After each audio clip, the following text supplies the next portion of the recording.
생각보다 내 돈 많이 들어가는데 그냥 주택 사는 겁니다. 경매로 사는 것 뿐이에요. 경매로 집을 산다고 해서 내 돈 안 들이고 풀 대출 받아서 산다 이런 영상 많은데 꼭 그렇지만은 않다라는 거를 말씀드리는 겁니다. 지난번 영상에서는 경매 취하담보대출에 대한 내용을 다뤄봤는데 오늘은 취하되지 못한 물건, 즉 경매로 나온 물건을 낙찰받았을 때 받을 수 있는 대출, 경락잔금 대출에 대한 내용을 다뤄보도록 하겠습니다. 부동산에 관심이 많으신 분들이라면 최근에 아파트가 주택이 경매로 쏟아지고 있다 이런 영상들 많이 보셨을 거예요.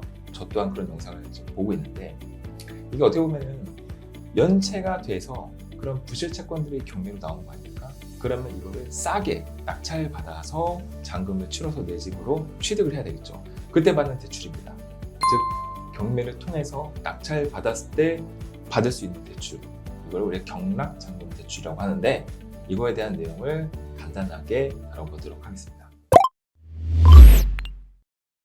자, 경매를 통해서 주택을 취득할 경우 잔금 납부를 위해서 받는 게 경락잔금 대출이라고 말씀드렸죠. 경매에 입찰할 때는 이 낙찰 받으려는 그 금액의 10% 내지는 20%를 수표로 써서 내고 그리고 나서 낙찰을 받게 되면 6주 이내에 잔금을 치르게 되지 않습니까? 근데 잔금을 치를 때 내 자본금으로 치르는 분들은 거의 안 계실 거고 대출을 이용하시겠죠. 대출을 이용해서 잔금을 치러야 되는데 이 대출이 안 나오게 되면 좀 낭패를 볼 수가 있잖아요. 그러니까 이 대출을 어떻게 하면 받을 수 있는지 오늘은 그 내용을 다뤄볼 건데, 자, 저희는 아파트 금융투기죠. 아파트, 즉 주택을 기준으로 말씀을 드려보겠습니다. 상가나 토지라든가 건물 여러 가지 경매 물건이 있겠지만 저희는 주택만 한번 다뤄보도록 하겠습니다. 경락잔금 대출은 앞전에 말씀드렸다시피 그냥 일반 주택담보대출과 동일해요. 그래서 1금융도 취급하고 시중은행이죠. 그리고 2금융권, 상호금융 다 취급합니다. 상호금융이라고 하면은 새마을금고 신용능력 등이 있겠죠. 그냥 주택담보대출이다 라고 생각하시면 됩니다. 어쨌든 주택을 매입하면서 받는 대출이니까 당연히 주택담보대출이 되겠죠. 내가 이 주택담보대출을 상담받고 싶은데 상담을 받으려면 대부분 시중은행이라든가 그 은행 담당 창구를 통해서 상담을 받으시려는 분들도 계시겠지만 경락잔금이라는 거는 경매에 낙찰이 되어야지만 대출을 일으킬 수 있잖아요. 그러면은 낙찰이 안 된다는 거는 결국 문의를 받는 그 금융사 입장에서는 그냥 좀 시간 낭비한다고 생각할 수가 있거든요. 그래서 친절하게 상담해 주지 않습니다. 일반적인 대출 영업사원들도 마찬가지예요. 왜냐면은 내가 사업자 대출이다 혹은 내가 집을 계약했다 이러면은 바로 대출이 실행되는 부분이 있으니까 상담을 친절히 해주고 그리고 세일즈를 얻어갈 수 있겠지만 경락잔금 대출은 그렇지 않죠.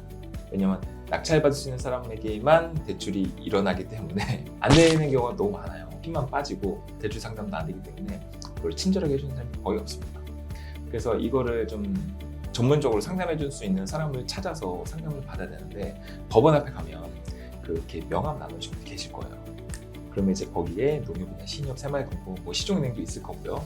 그래서 이제 경락잔금 전문 상담사 이런 분들이 계시는데 그런 분들께 이제 전화를 드리면 경락잔금 대출에 대해서 설명을 받을 수가 있겠죠. 보통 이제 그쪽으로 문의를 많이 하는 경우가 대부분이겠죠. 어쨌든 상담 받기가 좀 어렵다고 해서 상담 안 받고 그냥 당연히 나는 경락잔금 많이 나오겠지 하고 입찰 받았다가 대출 안 하면 낭패를 볼 수 있으니까요. 조금 피곤하시더라도 대출 상담 꼭 받아보시고 먼저 그리고 나서 자금 계획을 세우시면서 입찰하시는 게 낫겠죠. 상담 꼭 받아보시기 바라겠습니다. 자, 대출 한도 어느 정도 나올까요? 이제 가장 중요한 것은 대출 한도겠죠. 경매로 낙찰받는 거는 어쨌든 주택을 매수하기 위한 한 가지 수단에 불과한 거예요.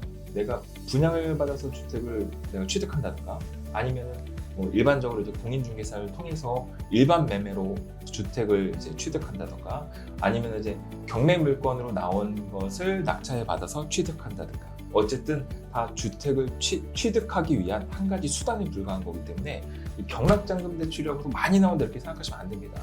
이것 또한 이제 주택담보대출이기 때문에 주택 보유수라든가 아니면은 투기 지역이다 아니면 내가 좀 신용이 안 좋다든가 소득 증빙이 어렵다든가 그 여러 가지 요건들이 다 따라와요. 그냥 주택담보대출, 주담대라고 보시면 됩니다. 매매하기 위한 주담대. 다만 일반적으로 우리가 주택을 매매할 때는 KB 시세라든가 아니면 이제 주택 가격을 대비해서 은행에서 LTV라는 게 나오지 않습니까? 그리고 나서 DSR이 적용되죠. 경매는 가격이라는 게 약간 고무줄이잖아요. 시세도 다르고 낙찰받는 금액도 다르고 그렇기 때문에 감정가의 70%, 낙찰가의 80%, 주변 시세의 70% 중에서 낮은 금액을 그 물건의 가격으로 봅니다. 여기에서 LTV가 산정되는 거예요.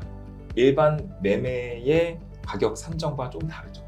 거기에서 이제 LTV를 보는 겁니다. LTV를 보고 나서 내가 대출 받을 수 있는 DSR 여건이 어떻게 되는지는 그 다음에 이제 산출이 되겠죠.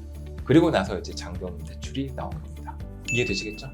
경매로 집을 산다고 해서 내 돈 안 들이고 풀 대출 봐서 산다 이런 영상 많은데 꼭 그렇지만은 않다라는 거를 말씀드리는 겁니다. 다 그런 건 아니에요.